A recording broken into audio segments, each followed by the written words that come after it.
एक गांव में विमला अपने बेटे रोहन के साथ रहती थी।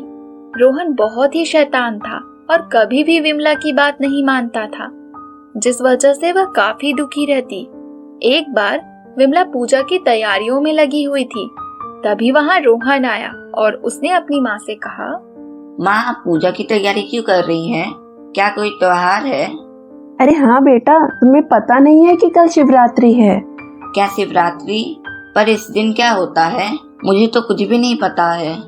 अरे हाँ बेटा, इस दिन सभी शिव जी की पूजा करके उनसे प्रार्थना करते हैं। अच्छा, तो मैं भी उनसे प्रार्थना करूंगा कि वह मुझे बहुत सारे खिलौने दे दें, क्योंकि आप तो मुझे खिलौने दिलवाती ही नहीं हो। अच्छा, ऐसी बात है, ठीक है, जैसी तुम्हारी इच्छा। अगले दिन वह लोग मंदिर गए और उन्होंने शिव जी की पूजा पूरे धूमधाम से की। रोहन को भी काफी मजा आया पूजा करने में। इसके बाद वह लोग शिवरात्रि का मेला देखने लगे, क्योंकि मंदिर के पास ही मेला लगा था।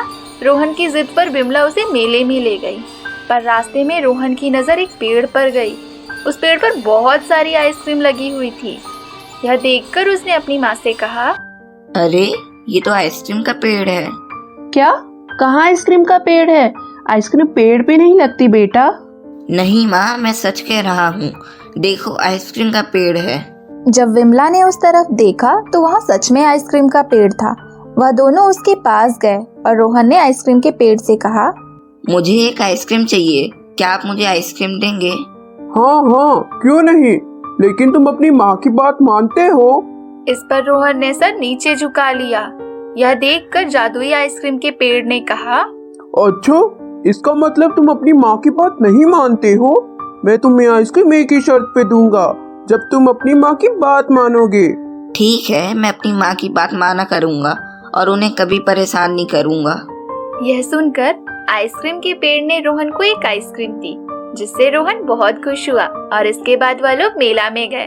रोहन ने मेला में बिल्कुल भी शैतानी नहीं की और वापस लौटते समय उस आइसक्रीम के पेड़ ने रोहन को बहुत सारी आइसक्रीम दी, जिससे वह बहुत खुश हुआ। फिर वह लोग वहाँ से चले आए। घर आने पर विमला ने रोहन से कहा, अरे वाह, आज तो तुमने बिल्कुल शैतानी नहीं की। इसका मतलब तुमने आइसक्रीम के पेड़ की बात सुन ली। हाँ माँ, क्योंकि भगवान जी से मैंने प्रार्थना की थी कि वह मुझे ढेर सारे खिलौने और आइसक्रीम दे, और उन्होंने मेरी इच्छा पूरी की।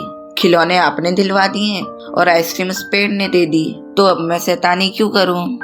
यह सुनकर विमला बहुत खुश हुई और उसने अपने बेटे को गले से लगा लिया। और अब रोहन भी बिल्कुल शैतानी नहीं करता था और वह हमेशा अपनी माँ की बात मानता था।